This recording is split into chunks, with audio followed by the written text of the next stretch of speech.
scientist, anthropologist, and spelunker Paul Edward Arsenault has come up with an intriguing theory regarding the rake. The rake, a humanoid cryptid known for its hairless albino body, its rake-like claws, its glowing red-pink eyes, and its affinity for sneaking into homes and bedrooms.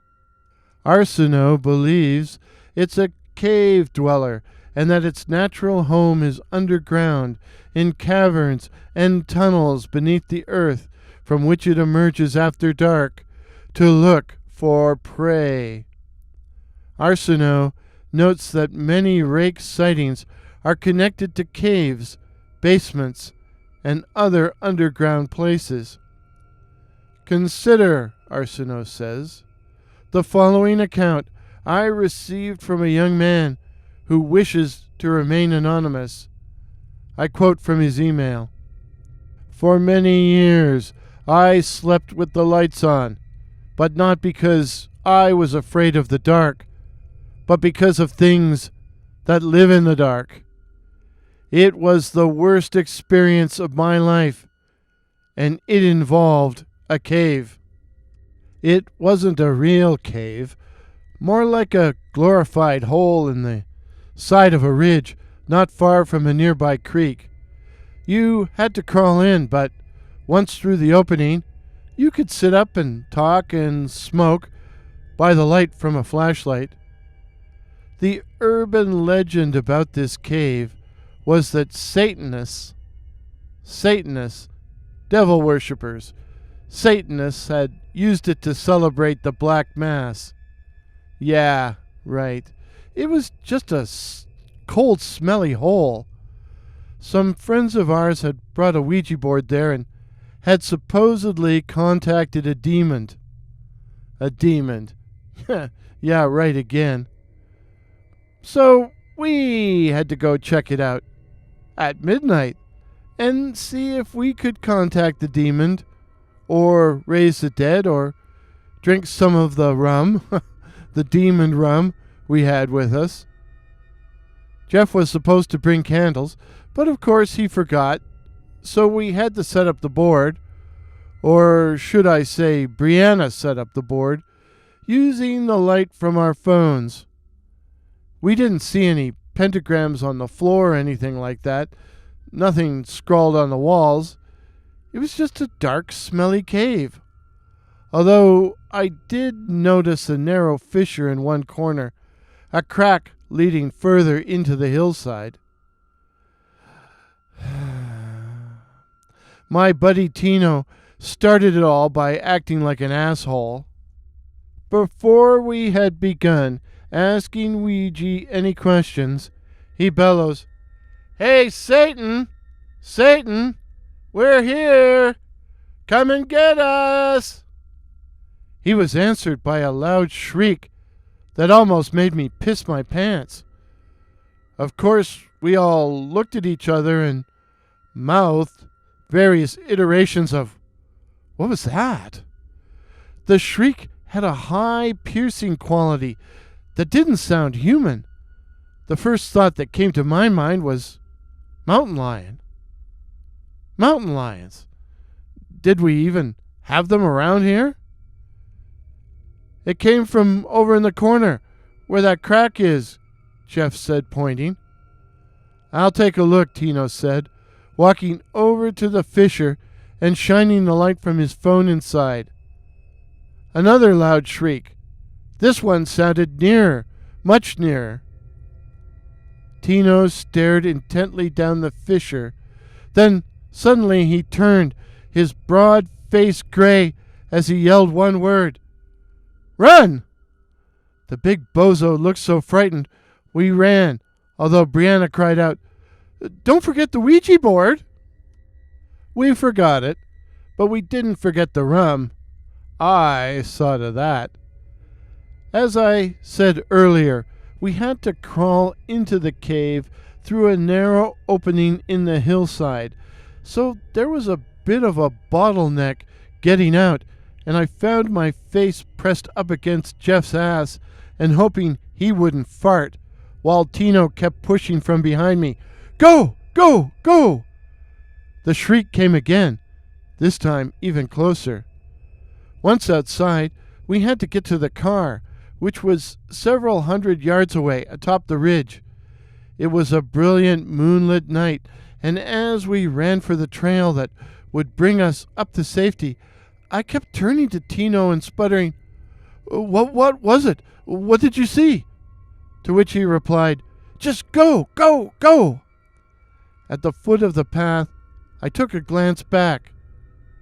Something was emerging from the opening to the cave, something that glowed whitely and which emitted another of the heart-rending shrieks. And as I stared, the thing stood up, and I could now see it clearly in the moonlight. It was humanoid, about the height of a person, and completely glistening white, its hairless body shining in the moonlight. It had glowing pink eyes and long arms ending in huge hands with incredibly long fingers or claws. The thing looked up at the full moon and shrieked. I stood staring at it, unable to process what I saw, until Tino kicked me in the ass and yelled, "Run, bro, run!" We sprinted up the trail and gained the top of the ridge. We could hear the thing, whatever it was, moving through the trees and the underbrush, trying to cut us off, and pausing now and then to give vent to a bowel-watering scream. Never had the car seemed so far away, but eventually we made it, locking ourselves inside. I took a swig from the Mickey of rum, then choked out, "What was that thing?" As the cryptid we call the rake wasn't very well known at that time. By way of an answer, the thing howled again, sounding almost next to the car. Tino was at the wheel. "It came down that crack, from inside the hill like." Brianna was crying, let's go, before it gets here." Tino switched on the ignition, the headlights, and there it was. It was now crouched on the ground, on all fours, its pinkish glowing eyes staring directly into our headlights. It was naked, hairless, dead white, and it opened its slash of a mouth to scream, revealing gleaming fangs. And then it charged.